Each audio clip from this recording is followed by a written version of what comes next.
최근 중국은 고구려사에 이어 발해사까지 자의적으로 해석하며 한민족의 정체성과 정통성을 부정, 중국 변방의 역사로 편입시키려는 동북공정으로 인해 한중 간 역사 전쟁의 파고가 높아지고 있다.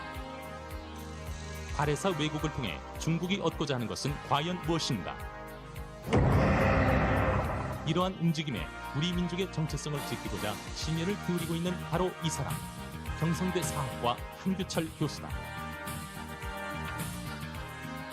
1970년대 이우승의 남북국 시대와 최치원이란 글의 자극을 받고 발해 연구의 꿈을 키워온 그는 미답의 영역을 개척한 국내 발해 박사 1호로 신라와 발해의 외교 관계는 물론 발해의 종족 구성 등에 대한 해명을 통해 발해사를 보호하고자 노력하고 있는데,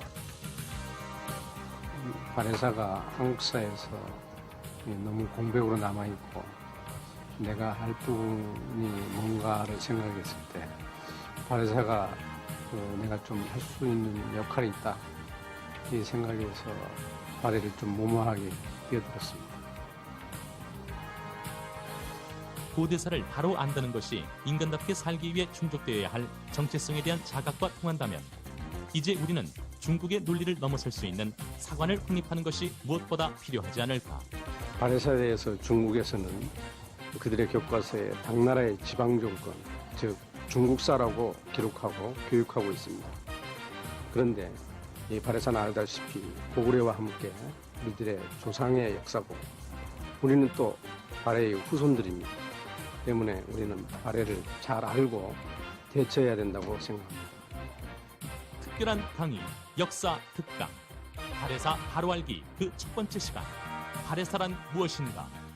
경성대 한규철 교수와 함께 발해는 국가가 아닌 당나라 내 지방 정권이었다는 중국의 주장에 대해 과연 그 진실이 무엇인지 자세히 알아봅니다. 제가 뭐하는 사람인지를 금방 소개한 KTV 소개 2004년도에 9번에 걸쳐서 40분씩 발해사 강의한 소개 화면이었습니다. 제가 여러분이 믿는 하나님을 믿었더니 이렇게 쓰임받고 있습니다. 하나님께 영광 드립니다.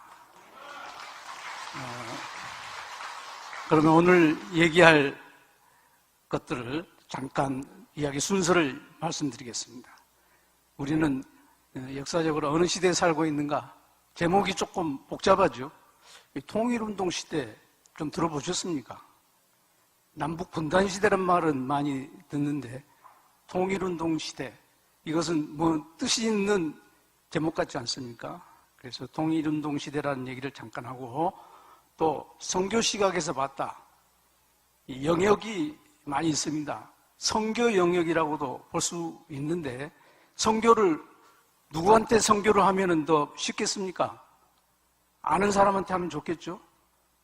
이 역사적으로, 문화적으로, 말과 풍습이 좀 비슷한 사람들이 있으면은 선교가 더 잘 되겠죠?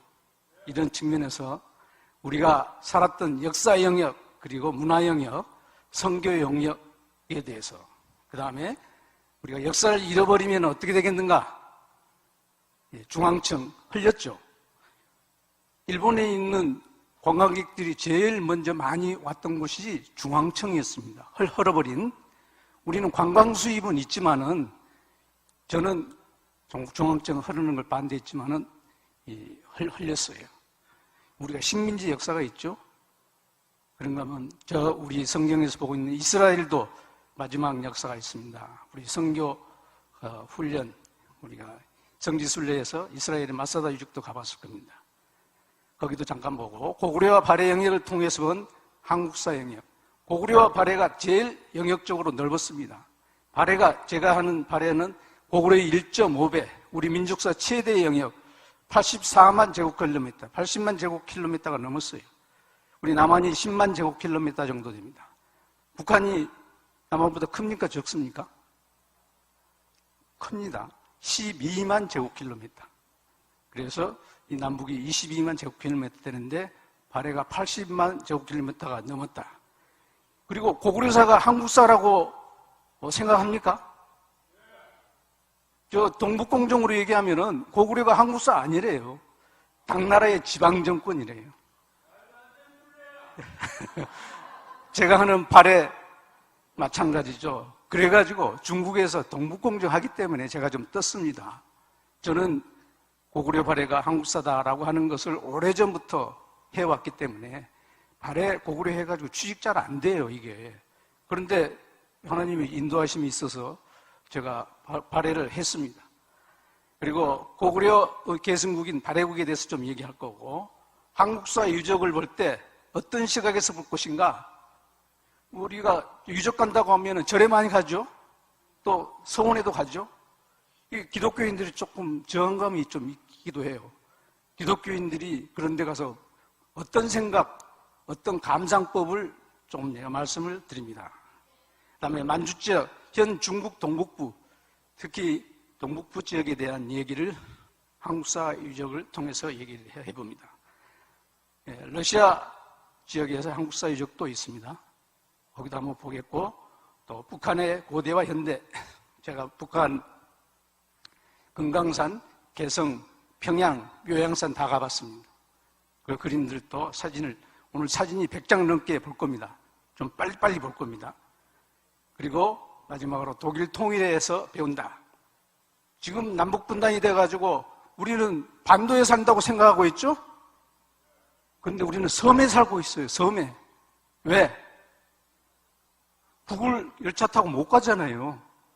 그래서 섬에 살고 있는 한국으로서 북한도 섬이라고 볼 수 있지 않겠어요?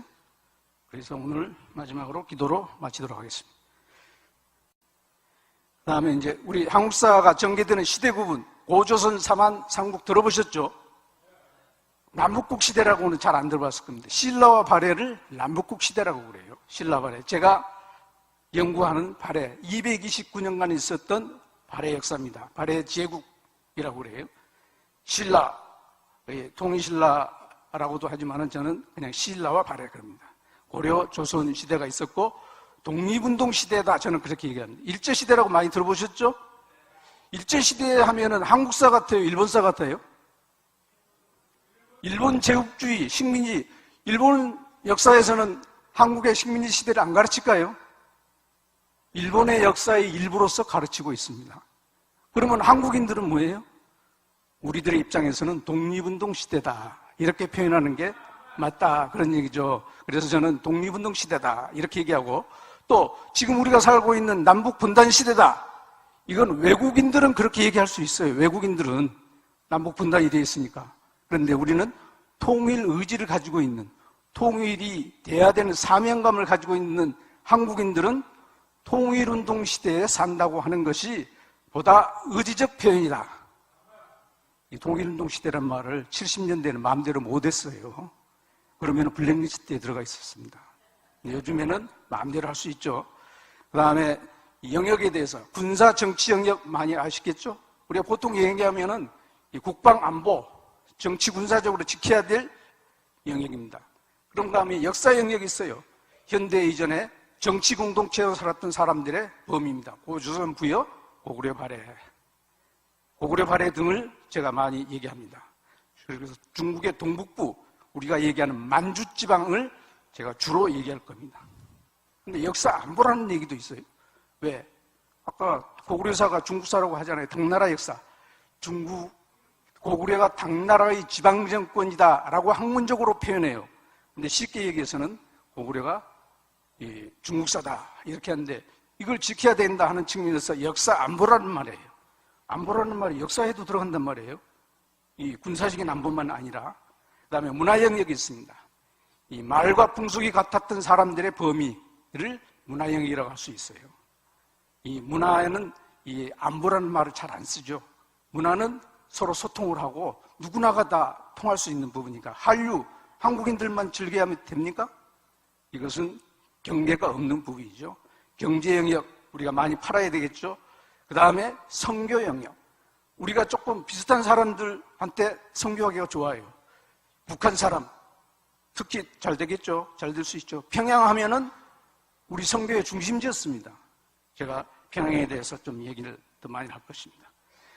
그래서 오늘의 얘기의 결론은 여러분들 이 얘기만 듣고 주무셔도 됩니다.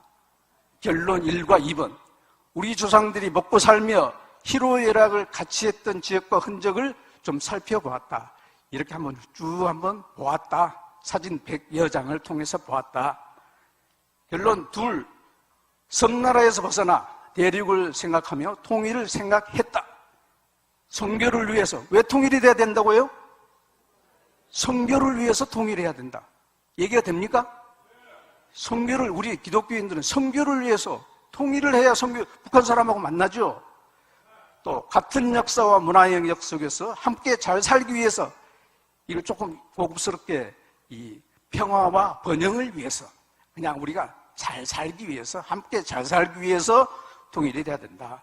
우리는 특히 선교를 위해서. 이 두 가지 결론은 우리가 오늘 잊지 말아야 될 얘기입니다. 특히 두 번째 거. 그러면은 졸아도 된다는 말씀입니다. 우리 역사 영역을 보겠습니다.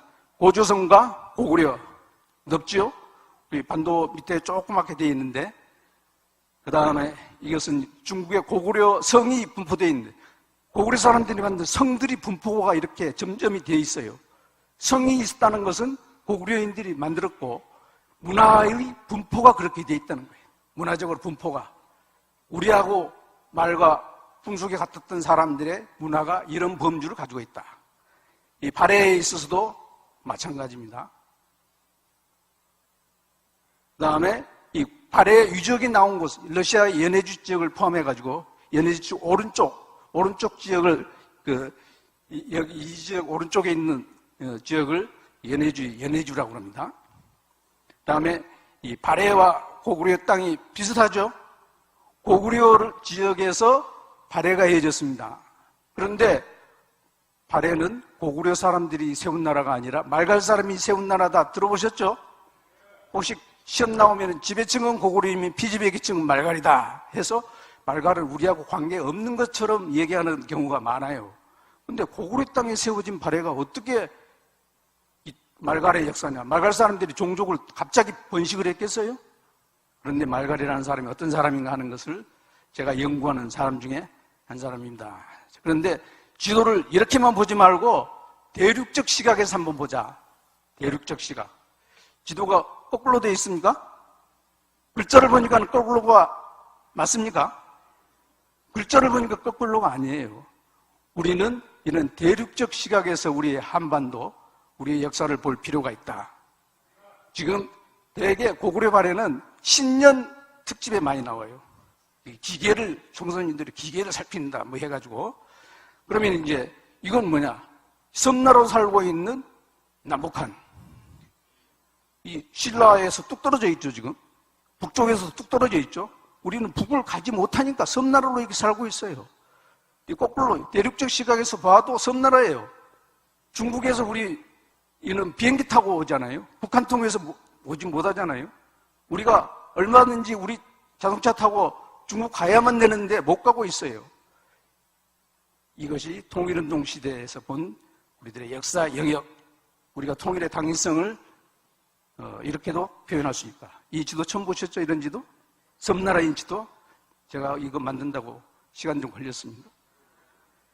자, 그러면은 국방안보 영역에서 국방안보, 역사안보, 역사를 지키기 위해서 동북공정에 대한 대응, 제가 이 동북공정에 대한 대응으로서 공동회장도 하고 그랬었습니다. 고조선 고구려 발해 만주의 중국사와 공정이다. 프로젝트예요. 동북공정이라는 게. 지금도 진행되고 있습니다. 여러분들이 중국 가서 마음대로 활동을 못합니다. 특히 우리 같은 사람은 더 그렇죠. 제가 말하는데도 공개적으로 말하는데 굉장히 조심스러워요. 뭐 박물관 강좌라든지 할 때. 자, 우리가 남한산성 잘 아시죠? 남한산성 병자호란. 병자호란이 왜 된 거 아니? 우리가 지나치게 중화사상에 몰입돼 있다 보니까 병자호란을 당한 거예요. 만주족들도 이 백두산을 민족 발상지로 생각하고 있어요. 이 중국의 명나라, 중화족, 여기만 우리가 숭상을 해왔어요. 왜 그런가는 다음에 얘기하겠고. 하여튼 이걸로 인해서 치욕의 무망루, 영원히 잊지 말자. 나라를 잃어버린 것은 아니었죠. 그런데 이것은 나라를 잃어버린 거 아닙니까? 중앙청? 조선총독부 건물이에요. 조선총독부 건물을 무슨 글자 모양으로 만들었다고요? 일본의 일자 모양 제가 빨갛게 해놨죠, 왜? 저렇게 만들었어요. 그리고 광화문의 이 앞에 이 상징 신통구를 막아버렸어요. 산에다가 씨말뚝을 박는다든지 해가지고 민족 경기를 말살시키려고 했었다. 그런 얘기예요. 그래서 우리 YS 대통령이 얼마나 뭐였으면 관광 수입이 문제냐 없애라 해가지고 없앴던 거죠. 자, 그러면은 이스라엘이 멸망한 서기 37년으로 73년으로 가봅니다. 마지막 저항했던 로마에 저항했던 곳입니다. 이것은 960명이 자살을 했어요. 7명이 살았는데 이 사실을 알리기 위해서 살았던 거예요. 곡식을 다 놔두고 자살을 했어요. 우리는 너희들한테 끝까지 싸워서 얼마든지 싸울 수도 있지만은 우리의 정체성을 지키기 위해서 죽는다 해서 했던 거죠. 여러분들 성지순례 가봤던 분 자격을 있는 사람이 있습니까? 저기 팔에 뭐 한 분도 계시고 장로님도 계시고 그러는데 목사님 말씀 있고 자 조금 올라가는데 좀 보시겠습니다.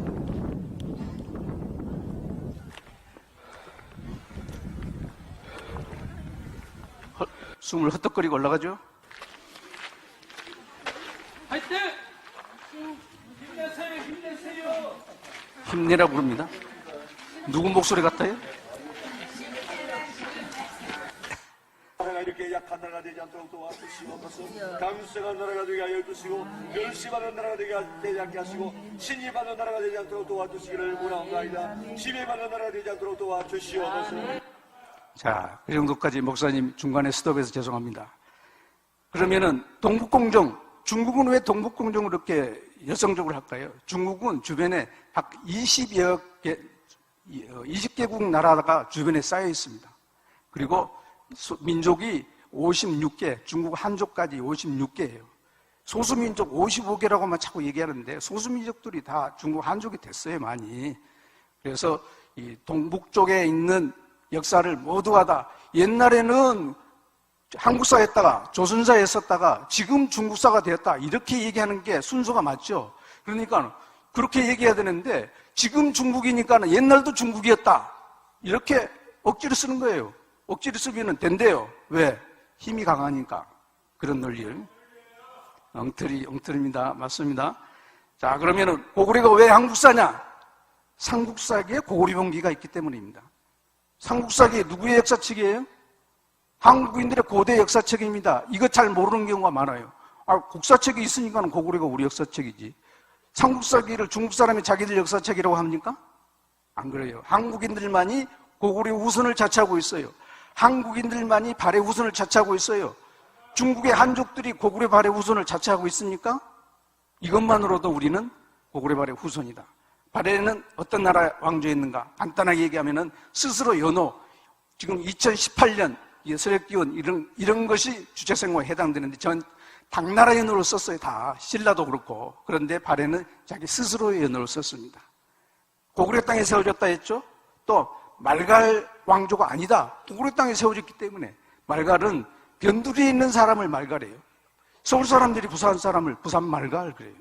또 부산 사람은 진주 사람을 촌사람이라고 하고 진주 말갈 이렇게 말갈이라고 하고 변두리 사람을 비칭해서 하는 말이에요. 발해는 자주적이었다.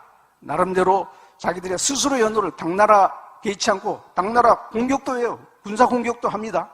지금 우리가 미국에 어디를 공격할 수 있어요? 일본이 어디 쳤다가 뭐 맞았어요? 원자폭탄이 전쟁에서 단 한 군데 쓰인 곳이 일본입니다.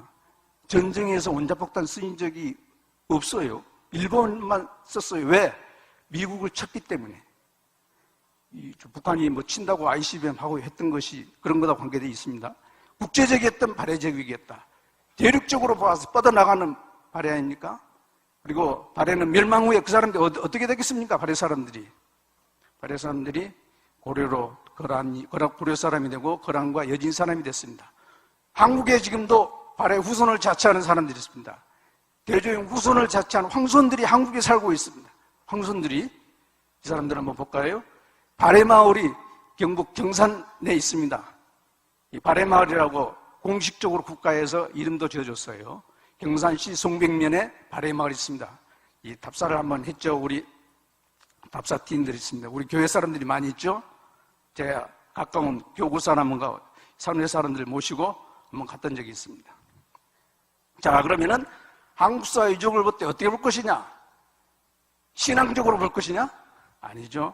역사 문명적으로. 역사는 어떻게 만들어놨어요? 우리가 살아가면서 우리들끼리 만들어놓은 흔적이에요. 그 문명이 발달하는 것. 우리가 좀 아름답게 만들려고 그러죠? 아름답게 만들려고 하면 돈이 많이 들어가요. 특히 여성들은 관리비가 많이 들어가잖아요. 아름다우니까. 근데 우리 집에는 관리비가 아름답기 때문에 많이 안 들어가요. 그 다음에 유교유적. 유교유적은 뭐냐? 사원, 성균관, 향교, 종묘. 유교를 통해 가지고 우리 역사가 발전했다. 그 시대적 사명을 다했다. 한국 역사를 인수분해하면 뭐가 되느냐? 유교, 불교, 도교, 기독교 곱하기 2가 되는 거예요. 곱하기. 서로 유기적 관계가 있었다. 유교를 두르면서 우리가 문화적으로 한자 문화지만은 어렵지만은 우리가 문자 생활을 할 수 있게끔 발전하고 또 통치에 하게 되고 교육, 과거를 통해 가지고 교육을 우리가 발전시켰죠. 목사님 아까 설교 말씀에 우리가 교육이 발달한 나라라고 그랬죠. 세계에서 문맹률이 글자 모르는 사람이, 연애편지 못 쓰는 사람이 제일 적은 나라 한국이에요. 왜? 한글이 있기 때문에. 세종인구한테 감사해야 돼요. 전에는 우리가 왜 사대했느냐? 우리 글자가 없으니까, 한문밖에 없으니까. 그래서 사대한 거예요. 지식인들은 문자 하면은 지금 핸드폰 쓰는 것과 같이 소중했어요. 그런데 한자밖에 없어요. 부정적 영향은 뭐냐? 관리 선발의 육아가 힘이 됨으로써 중국 중심의 세계관에 오염되게 했다. 한자 문화에 대한 4대 사상을 갖게 했다. 중화와 오랑캐, 그리고 문명과 비문명이라는 화이 사상의 극단론을 전파했다. 오랑캐, 이 중국에서 오랑캐 사상을 많이, 우리는 또 작은 오랑캐, 작은 중화, 그래가지고 북쪽에 있는 것은 큰, 오랑캐, 해가지고 아까 병자, 호란, 이런 것이 생겼다. 그런 얘기죠. 지금 우리가 빨갱이 정신이 옛날부터도 좀 있었던 거예요. 이 신라 사람들이 바레 사람들을 식인종이라고 그래요. 식인종. 그 정도로 했어요. 자, 불교 유적을 통해 가지고 사찰, 이 불교에서는 삼보의 전례, 불법승이 전례한다. 여기에서 부처의 정신을 전하기 위해서 뭐가 이루어지죠? 사찰, 불상, 그리고 이 탑이 만들어지죠. 어떻게 만들어지죠? 이거 만들기 위해서 돈 들어가죠. 최고의 건축가가 나와야 되겠죠. 건축 기술이 발달하게 된단 말이죠. 그 다음에 말씀을 전하기 위해서, 불경을 전하기 위해서 이 많은 사람들이 학문을 하게 된다. 그렇죠? 그래가지고 우리나라에서 한글이 없던 시기에 우리가 문자 문화가 발달하는 데 기여했다. 승려들이 왔다 갔다 하죠. 승려들이 그냥 왔다 갔다 합니까? 칙이라도 가져오고, 씨도 뿌리고 오기도 하고, 씨도 가져오기도 하고, 이렇게 해서 승려들이 왔다 갔다 하면서 구법 활동을 통해가지고 불교 문화는 곧 그 당시의 근대성과 국제성의 수준이기도 했습니다. 그렇기 때문에 불교 자체를 지나치게 역사적인 측면에서 현대적인 감각으로 봐서는 안 된다. 그리고 유적이 갖는 정치, 경제적, 문화적 의미가 있다. 절이 왜 여기에 지어졌는가? 절이 지어지려면 평지에 지어졌죠. 조선시대 산으로 많이 올라갔죠. 원래 절은 평지에 있었어요. 평지 어디에? 곡식을 많이 있는 곳에. 시주가 많이 돌아야 될 거 아니에요. 교회도 아파트촌에 많이 있잖아요. 절도 마찬가지였다. 그런 얘기죠. 그런 시각을 통해서 유적을 볼 필요가 있다. 자, 팔만대장경 보고 있습니다.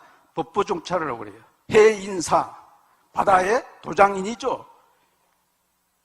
가장 고유한 것, 바다에다가 도장을 찍으려면 바다가 멈춰야 된대.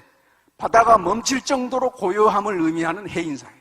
거기에 대장경, 팔만대장경, 이것은 우리나라 세계문화유산에 등재될 정도로 우리는 문자를 존중하는 문화민족이었다. 그런 얘기를 하고 있습니다. 다음에 이제 중국으로 가겠습니다. 백두산. 백두산은 이 고조선 고구려 발해, 고구려만이 아니라 고조선 당군 할배만이 아니라 당군 나라라는 것은 당나라의 당군 임금이 몇 대 50몇 왕이 있었다. 그런 뜻이에요. 제가 90년대에 가서 좀 외람되게 찍었던 사진입니다. 이건 또 다른 쪽으로 올라간 것이에요. 중국과 조선의 국경지역이죠. 국경지역. 우리들은 거기 가면은 옷깃을 여미는 곳이죠. 근데 중국인들은 와서 수박 까먹고 관광지에 관광지. 야, 이 다른 쪽에서 올라가 본. 有一小点儿那个那是雪。对。 중국인들이 떠드는 소리 나죠? 자, 이 그 백두산 밑에 발에 영광탑이라는 게 있습니다. 우리 그 탑사팀들이 가시는데 여기는 잘 안 가는데 여기 발에 조선족, 장백 조선족 자체이기 때문에 한글로도 있습니다. 5층 벽돌탑입니다. 지붕으로 층수를 알 수 있습니다. 그 다음에 이 고주몽이 놀았던 곳, 고구려의 첫 수도 홀본성, 원효산성이라고 합니다. 거기에 온돌이 있어요, 온돌. 세계에서 아파트에 온돌이 있는 나라 어디입니까? 한국이죠. 그러니까 한국인들, 고구려 발해에서 온돌이 많이 나와요. 그 문화적 개성을 하고 있다, 그런 얘기.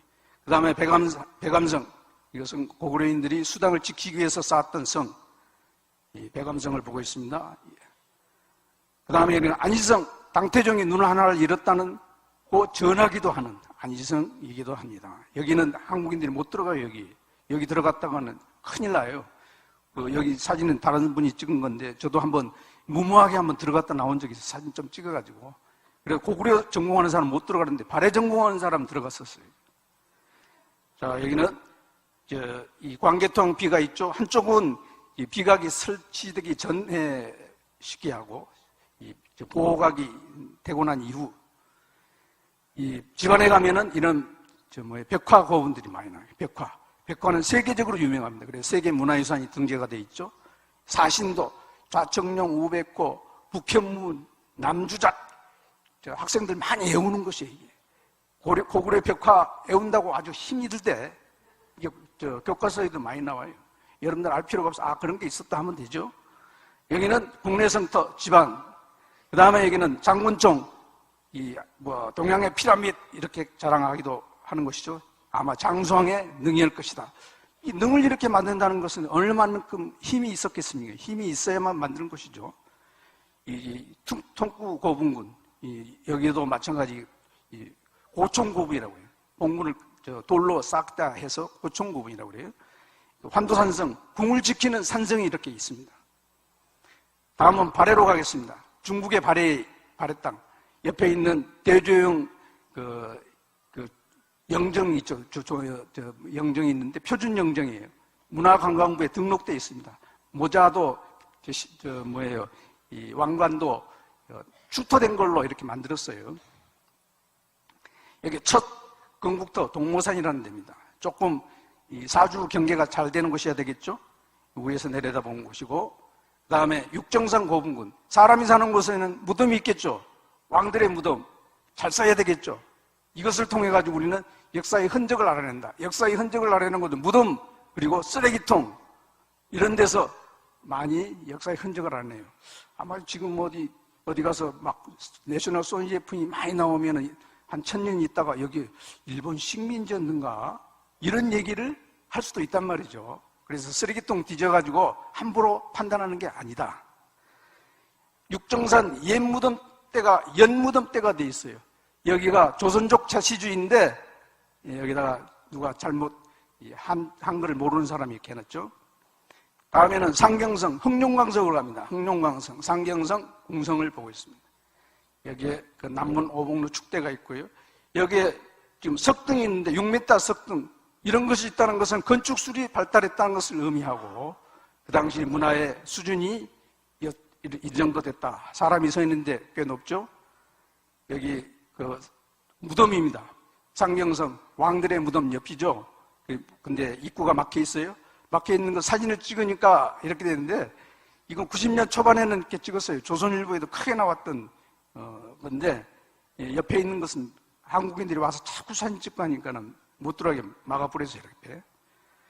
여기에서 이제 상경성 궁터에서 나온 치미, 지붕이 얼마나 크고 좋았으면 여기 이 치미를 1m 이상 되는 것을 올렸습니다. 이렇게 장식을 했다는 거죠. 그 다음에 동경 훈춘원으로 왔습니다. 훈춘 8년성이라고 되어가지고 이 불상이 2개가 있죠.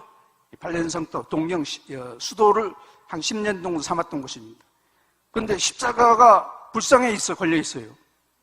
십자가가 불상에 걸린 그 당시 네스토리우스교 경교가 들어왔다는 증거로 얘기합니다.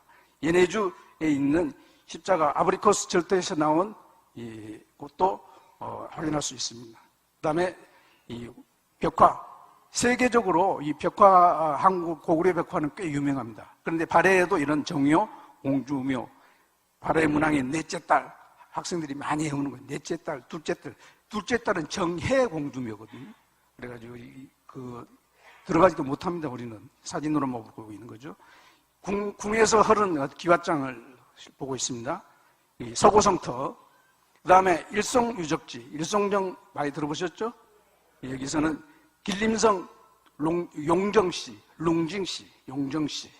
여기에서 많은 사람들이 독립운동을 위해서 활동했던 곳이죠. 간도다 해가지고 간도.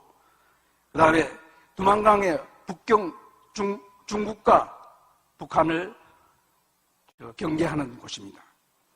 그 다음에 이제 할빈으로 갔습니다.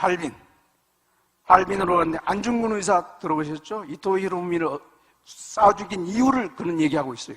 나는 대한의 독립주권을 침탈하는 원흉이며 동양평화의 교란자 이토 히로부미를 대한의용군 사령의 자격으로 총살한 것이지 개인의 원한에 의해서 사살한 것이 아니다.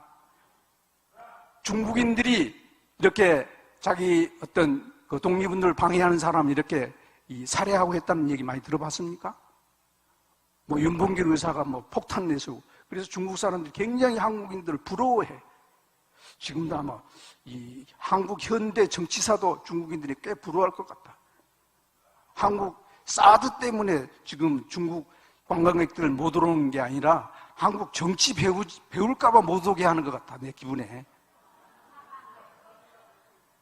안중근 의사가 순직한 중국 연용성이 야원인성 다롄 감옥. 여기에 손자국이 하나가 있죠. 이것은 이제 이 단지동맹이라는 이것은 저쪽에 다른 데 가서 있어요. 여기서 유명한 731 부대 있죠. 마루타고인데 러시아로 왔습니다. 러시아에서 그 유적 분포도가 이렇게 나와 있다 했죠. 블라디보스톡 연해주입니다. 이게 우리 영락교회 아시죠? 좀 보시죠. 이게 1998년 발해건국 1300주년 때 간 거예요. 자동차가 보이죠? 백창기 장군이 기부한 코란도에.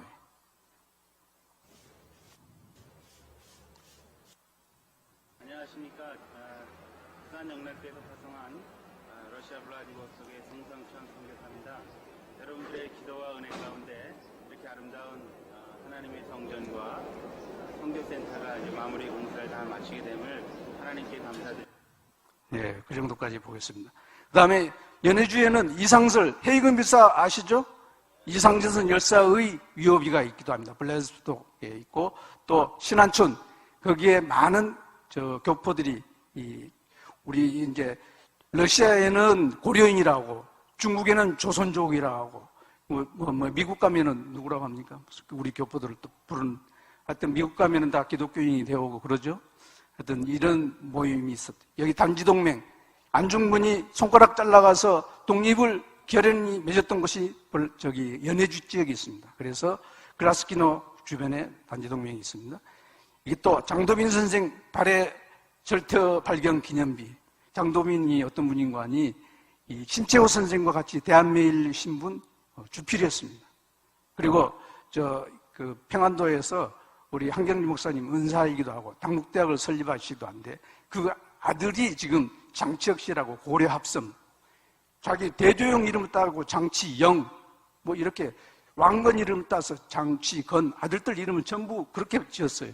이분은 이 박혁것의 이름 따서 장치혁 이렇게 돼 있는데, 저기 고려학술문화재단 제가 이사인데 이 절터발견 기념비를 세우고 여기다가 자기 아버지를 기념하기 위해서 한국학대학도 세웠습니다. 고려합섬이 좀 무너졌지만은 좋은 일하고 무너졌어요. 여기는 이 한러 우정의 마을입니다. 한러 우정의 마을. 저기 많이 갔던 분들이 돌아왔어요. 발해 유적이 있는 곳이고, 여기는 크라스키노 마을이라 해서 발해 소조 불상이, 발해 미소라고 하는 조그만 손바닥만한 불상이 나왔습니다. 저도 여기서 발굴했던 때 1994년. 그 다음에 여기 온돌 같은 거 우리는 굉장히 중요시 여기죠. 왜? 온돌이 나오면 이거 우리 조상들이 여기 살았던 거 지금도 우리가 온돌을 쓰고 있으니까. 여기는 이제 꼭샤로프카라 해가지고 발해 제사처, 칠묘제, 제사터를 보면은 이 사람들이 황제급 제사를 지냈는지 왕급 제사를 지냈는지, 모시는 조상이 5개만 있으면 왕급이고 7개가 있으면 황제급이다. 근데 7개 제사를 모셨기 때문에 황제 발해를 황제국이다. 저는 발해 제국이다. 스스로가 황후, 황상, 황제라고 칭했어요. 아까 또 황제의 근거는 뭐라 했죠? 연호를 썼다는 것. 여기서 나온 고르사코프카의 절터에서는 봉황문, 신라에서도 많이 나오는 봉황문이죠. 이게 지붕에다가 아브리코스 절터에서 침이 이런 게 나와 있어요. 지붕을 얼마나 잘했겠습니까? 그 다음에 이 청동부절, 지금은 뭐 사진도 있고 뭐 사람 신분을 확인하려면 여러 가지 방법이 있잖아요. 옛날에는 가짜인지 진짜인지 모르잖아요. 그래서 반조각 나눠 가졌어요. 그래서 이걸 청동부절에 이게 나왔습니다. 제가 좀 젊었을 때 수염이 많이 길었던 것인데, 이 북한 열차에 저기 뒤에 있는 우편이라고 쓰여 있는 것, 핫산이라고 해가지고 두만강과 북한이 접경하는 지역입니다. 타고 다니던 차죠. 다음에 이제 북한으로 가보겠습니다.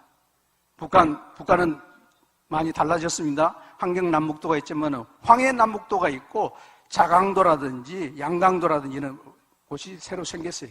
남쪽하고 이 도를 똑같이 만들었어요. 똑같이. 그래가지고 통일이 되면은 뭐 투표한다든지 하면은 뭐 똑같이 한다 이런 얘기겠죠. 발해 유적이 있는 분포도를 한번 보실까요? 내가 몇 가지 분석을 산성이라든지 강원도라든지 차산성 이렇게 해놨는데 전부 어디에 집중되어 있어요? 최근에 어디 뭘 많이 보셨어요? 미사일 쏘고 핵실험하고 한데 대부분 발해 유적이 있는 곳입니다. 그래서 발해 유적지 가려면 위험해요. 자, 제가 이 비행기도 타보고 또 개성으로도 북한을 가봤는데 비행기 타고 갈 때 비행기 고리항공을 타고 갔어요. 그리고 이 버스는 개성 갈 때 타보고 금강산 타봤죠. 고리항공 타고 갔던 직항로로 갔어요. 직항로라 해도 휴전선 건너가지고 바로 가는 게 아니라 중국으로 삥 돌아서 가요. 그러니까는 섬이죠. 우리는 왜 섬인지 아시겠죠? 내 자동차로 못 가면 섬이에요. 이 평양이라는 마크가 명확하죠. 평양 간다고. 이 국내선이기 때문에 여기서는 이 듀티프리 면세점을 못 합니다. 저 북한 고려항공의 스튜디오스.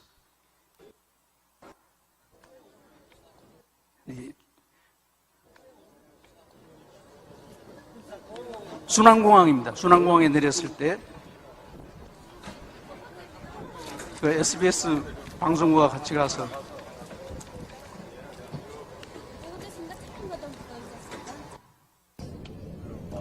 평양 마크가 있고 그러죠. 63-895 자동차입니다. 평양 평화자동차 공장이 있습니다. 북한에 노동신문 있고 잡지 금수강산 이런 게 있습니다. 여기에 보면은 빨간 마크 해놓은 것, 적십자 마크, 적십자만 있는 게 아니라 초승달 마크도 같이 있어요. 그러니까 이슬람에서 있기 때문에 세계적으로는 이 십자가와 초승달 마크를 같이 써가지고 이 적십자 마크를 쓰고 있습니다. 고구려시대 정작 금수산 을밀대를 보고 있습니다. 그 다음에 동명왕릉이라고 지원하는 곳인데 아주 잘 꾸며놨어요. 여기는 정릉사 절터입니다. 여기도 기와가 나와가지고 정릉사라는 걸 알게 되고 기록에도 나옵니다.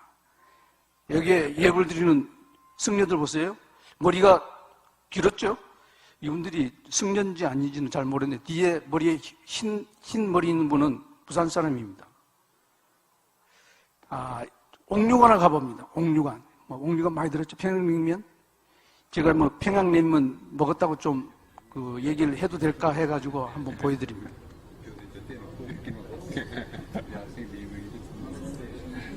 이건 강본사도 안 본 거예요, 지금. 내가 여기 있는 사람들 모습을 찍으려고 노력을 했어요. 사람들 모습. 가급적 조금 탈출을 해가지고 사람들이 있는 곳을 좀 찍으려고 애를 쓰고.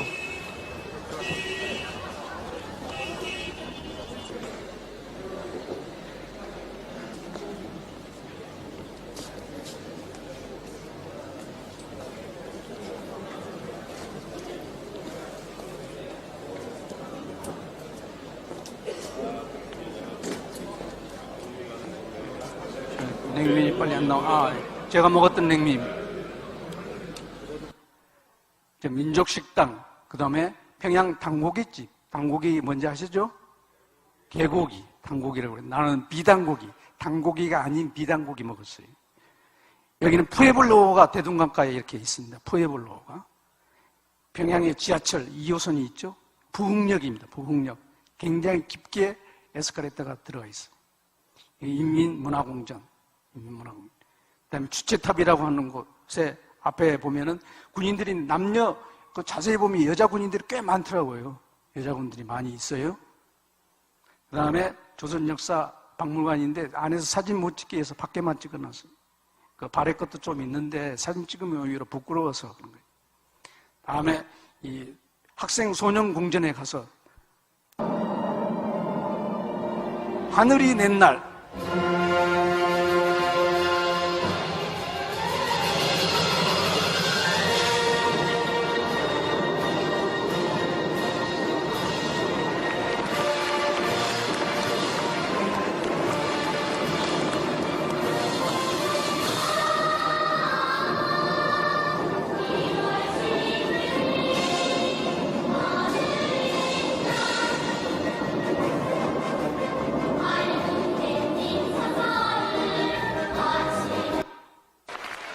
우리 나올 때 이제 그 학생들이 어떤 모습을 하고 있는가 하는 것을 보기 위해서 제가 좀 찍어봤어요. 학생들하고 좀 이렇게 접촉을 해본다고 찍어봤는데 우리를 환영해주고 있는 모습입니다. 이 학생.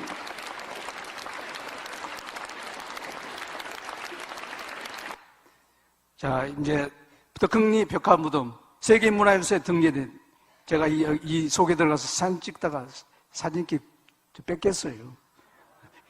허가 안 받고 SBS는 찍어도 괜찮은데 너는 찍으면 안 된다. 난 몰래 카메라를 많이 찍는 사람이거든요. 그러다가 붙들려가지고 그 이틀 후에 돌려주기는 했는데 하여튼 세계문화유산에 등재된 곳이 이 벽화가 있습니다. 견우와 직녀, 그 다음에 이 사냥풍습, 세계적으로도 유명한 곳입니다.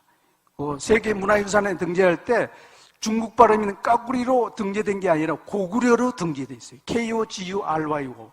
고구려가 먼저 등재하니까 중국에서 방해해가지고 안 됐잖아요. 그래가지고 나중에 다음에 할 때 같이 등재됐어요. 중국 거다고. 다음에는 강서 삼묘 해가지고 큰 묘. 여기에도 사신도, 현무도 사신도가 나와 있습니다. 좌청령 우백화는 사신도. 앞에 마을, 남포특별시 강서구역 덕흥동 마을이 있습니다. 여기에 이 서해관문 인천 아빠도 이거 만들다가 사람들 많이 죽었답니다. 그 다음에 묘양산 보현사 고려시대의 절입니다. 고려시대 13층 석탑이 있습니다. 13층 석탑. 여기는 성녀들이 머리 깎은 사람들도 꽤 있죠. 그리고 우리 남쪽에서 올라가신 분이 저쪽 제일 끝에 속에 있는 분이. 여기는 보현사 절이기 때문에 이런 불상이 있는 거죠. 그 다음에 신포시, 미사일 발사하고 하는 그런 쪽입니다. 저 한경남도 신포시에 갔습니다. 이 절터가 이렇게 있습니다. 여기에서 이 구들이 나오기도 하고, 이런 벽화도 나와 있습니다. 신포시 벽화도 나와 있습니다. 그 다음에 금강산 고구려 유적 세계문화유산 등록기념 북남 공동사진전시회가 원정각에 있을 때 참가했습니다. 북한의 발해연구실장 제 발해사 한다고 엄청 좋아해요. 북한에서도 발해사 하는 사람은 이 메이저가 아니라 마이너, 거기서도 좀 변두리래요. 그래서 나보고 어떻게 발해를 하게 되느냐고 이렇게 얘기를 물어봤어요. 여기는 고고학회 회장 선수, 자기 아버지는 동네 고등학교 나오신 분이에요. 아버지는. 그래서 꽤 친근감을 느꼈습니다. 제가 북한 가가지고 생소하게 들렸던 것, 나보고 봉급 얼마 받네? 봉급 얼마 받느냐고, 달러로 얼마 받느냐고. 그 얘기 하면은 큰일 나죠. 그래서 내가 얼마 받는다고 얘기했어요.